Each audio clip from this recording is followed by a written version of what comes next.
नमस्कार, मी पंजाब डक. आज आहे 3 जुलै 2026 आणि पाहू शकता या ठिकाणी आमच्या इकडे रिमझिम पाऊस सुरू झाला आहे. पण राज्यातल्या सर्व शेतकऱ्यांना सांगू इच्छितो की आजपासून राज्यात दुपारनंतर खूप ठिकाणी पावसाला सुरुवात होणार आहे. म्हणजे विदर्भात, पूर्व विदर्भ, पश्चिम विदर्भ 6 आणि 5 11 जिल्ह्यामध्ये दुपारनंतर पावसाला सुरुवात होणार आहे.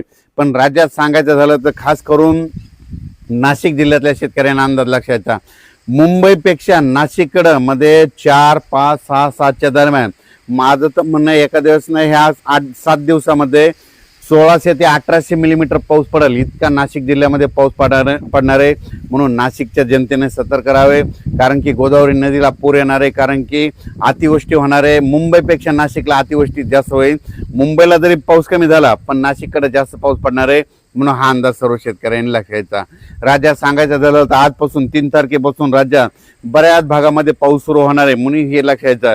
त्याच्यानंतर कोल्हापूरपासून ते इकडं पालघरपर्यंत कोकणपट्टीकडे आज पाऊस सक्रिय होईल आणि त्याच्यामुळे काय होईल, राज्यामध्ये सक्रिय पाऊस सुरू झाल्याच्या नंतर सरी सुरू होणार आहेत. म्हणून हे अंदाज लक्षायचा. खास करून जास्त पाऊस कुठं होणार आहे तर राज्यातल्या सर्व शेतकऱ्याला सांगू इच्छितो की नाशिक जिल्हा, मुंबई जिल्हा, मुंबईमधले संपूर्ण जिल्हे, त्याच्यानंतर सांगायचं झालं तर मग अतिमुसळधार पाऊस कुठं पडणार आहे, मुंबईकडे पडणार आहे. मुंबईपेक्षा जास्त नाशिक जिल्ह्यात पाऊस पडणार आहे. म्हणजे नाशिक जिल्ह्यात जवळपास सरासरीपेक्षा जास्त पाऊस पडणार आहे. नाशिकचे जितके छोटे छोटे तलाव आहेत, पादर तलाव, तिकडे संपूर्ण भरून जातील. म्हणून हे अंदाज सर्व शेतकऱ्यांना लक्षायचा. गोदावरी नदीला देखील पूर येणार आहे. नाशिक जिल्हा, त्याच्यानंतर परत पाऊस पुन्हा नंदुरबार जिल्हा, धुळे जिल्हा, संभाजीनगर, अहिल्यानगर, अकोले, संगमनेर, ओझर, विघ्नर, तसंच हे असा पाऊस काय होणार आहे. इकडे जळगाव जिल्हा, बुलढाणा जिल्हा, अकोला जिल्हा, अमरावती जिल्हा, त्याच्यानंतर वर्धा, नागपूर, भंडारा, चंद्रपूर, यवतमाळ, इकडे नांदेडच्या पट्ट्यामध्ये, यवतमाळच्या पट्ट्यामध्ये ह्या 4 दिवसामध्ये म्हणजे 4 ते 8च्या दरम्यान अतिमुसळधार पाऊस पडणार आहे. कुठं मुसळधार पडणार आहे, काही ठिकाणी रिमझिम पडणार आहे. म्हणून हा अंदाज लक्षात. उर्वरित राज्यात मात्र सगळीकडे पाऊस पडणार आहे आणि सर्व शेतकऱ्याची पेरणी होणार आहे. म्हणून हे देखील सर्व शेतकऱ्यांनी लक्षात घ्यायचं. राज्यात सांगायचं झालं तर सगळ्यात जास्त पाऊस मग नाशिककडे होणार आहे. म्हणजे मुंबईला जितका पडला त्याच्यापेक्षा जास्त नाशिक जिल्ह्यात पडणार आहे.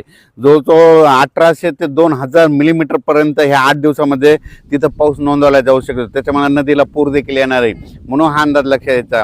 राज्यातल्या सर्व शेतकऱ्याला सांगू इच्छितो की सातारा जिल्हा, सांगलीकडे देखील, सोलापूर जिल्हा, बीड जिल्हा, त्याच्यानंतर धाराशिव जिल्हा, लातूर जिल्हा, परभणी जिल्हा, जालना जिल्हा, नांदेड जिल्हा, हिंगोली जिल्हा, वाशिम जिल्हा ह्या भागामध्ये आज काय होणार आहे, दुपारनंतर चांगला सरी सुरुवात होणार आहे. ज्या शेतकऱ्यांची पेरणी नाही झाली ही 8 दिवसामध्ये 8 तारखेपर्यंत पाऊस पडणार आहे, त्या शेतकऱ्याच्या देखील पेरण्या होणार आहेत. म्हणून हा अंदाज लक्षात घ्यायचा. त्याच्यानंतर राज्यात मध्ये उत्तर महाराष्ट्राकडे नंदुरबार, धुळे जिल्ह्यामध्ये तिकडं आतापर्यंत पाऊस पडला नव्हता. रात्री त्याला तिकडं सुरू झाला, पण आज रात्रीपासून जे पाऊस सुरू होईल तर जवळपास तिकडं 10 तारखेपर्यंत, 10 जुलैपर्यंत खूप जोराचा पाऊस पडणार आहे. म्हणून त्यांनी अंदाज लक्षायचा. अतिवृष्टी होणार आहे धुळे जिल्ह्यात, नंदुरबार जिल्ह्यात संपूर्ण तळे भरून जातील. म्हणून हा अंदाज सर्व शेतकऱ्यांनी लक्षात घ्यायचा. त्याच्यानंतर जे नाशिककडे पाऊस पडल्यामुळं काय होईल, जे कॅचमेंट एरिया आहे, भंडारदरा धरण, गंगापूरचं धरण, त्याचं निळवंडे धरण, ह्या धरणामध्ये काय होणार आहे, तिकडे गोदावरीला पूर येणार आहे. त्याच्यामुळे राज्यात आवक येणार आहे. म्हणून हे लक्षात घ्यायचं. इकडं पुण्याकडं तिकडल्या कोकण घाटमाथ्यावर पाऊस पडणार आहे. त्याच्यामुळे कोयना धरणाला देखील या पावसामध्ये पाणी येणार आहे. म्हणून हे त्यांनी देखील लक्षात घ्यायचं. उजनीत देखील काय होणार आहे, पुण्याकडे पाऊस पडणार आहे. त्याच्यामुळे उजनी धरणाच्या मध्ये काय होईल, तिकडे देखील त्या नद्याला पूर येईल. म्हणून हे देखील त्या शेतकऱ्यांनी लक्षात घ्यायचं. राज्यात सांगायचं झालं तर पाऊस आता हे जे आहे ना, आज म्हणजे 3 तारखेपासून आज दुपारनंतर सुरुवात होणार आहे. आमच्या भागामध्ये तर आजच सुरू झाला, पण काही भागामध्ये दुपारनंतर होणार आहे. त्या भागात सर्व शेतकऱ्याला सांगू इच्छितो की आज रात्रीपासून ते जवळपास 8 तारखेपर्यंत दररोज वेगवेगळ्या भागात जोराचा पाऊस पडणार आहे. सर्व शेतकऱ्याची पेरणी आहे. या पेरणीमध्ये कोणी वंचित राहणार नाही. म्हणून हा अंदाज सर्व शेतकऱ्यांना लक्षात घ्यायचा. सर्व शेतकऱ्यांना एक सांगू इच्छितो की एक आनंदाची बातमी, ज्या भागात अद्यापही पाऊस पडला नाही, ह्या पाऊसमध्ये आज रात्रीपासून ते जवळपास 8-9 जुलैपर्यंत पडणार आहे.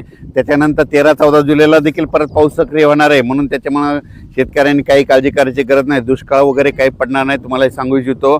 पण एक सगळ्यात महत्त्वाचं, नाशिक, मुंबई आणि उत्तर महाराष्ट्रातले नंदुरबार, धुळे, जळगाव जिल्ह्यातल्या आणि अहिल्यानगर या ते शेतकऱ्याला सांगू इच्छितो की नाशिककडं मात्र खूप अतिमुसळधार पाऊस पडणार आहे, म्हणून नाशिकच्या नदीकाठच्या लोकांनी सतर्क राहायचे, आपल्या पाळीव प्राण्याची काळजी घ्यायची, म्हणून हे अंदाज सर्व शेतकऱ्यांना लक्ष घ्यायचा. मी हे जे अन्न दिलेलं आहे मी माझ्या शेतामध्ये, आणि हे माझं सोयाबीनचं शेत आहे. तिसऱ्या दिवशीची जवळपास 30 तारखेची पेरणी, ही बघा कशी सोयाबीन निघालेली, संपूर्ण जवळपास 18 एकर सोयाबीन निघालेली आपलं. आणि या शेतामधून अन्न दिला आणि पाऊस देखील सुरू झालेला आहे. आणि खास करून मुद्दामून नाशिक पुन्हा त्याच्यानंतर वैजापूर, गंगापूर, संभाजीनगर त्या भागात देखील काही ठिकाणी अतिमुसळधार पाऊस पडणार आहे, त्यांनी देखील काळजी घेण्याची गरज आहे. श्रीरामपूर भागामध्ये काही पाऊस नाही पडलेला आहे, पण श्रीरामपूरला आज रात्रीच्याला पाऊस सुरू होणार आहे. श्रीरामपूर, पुणतांबा त्या परिसरात देखील पाऊस सुरू होणार आहे. शिर्डीकडे पडणार आहे, अहिल्यानगर, संगमनेर, अकोला खूप पडणार आहे, म्हणून हा अंदाज लक्षात घ्यायचा. अचानक वातावरणात बदल झाला, उद्या एक मेसेज दिला जाईल. धन्यवाद.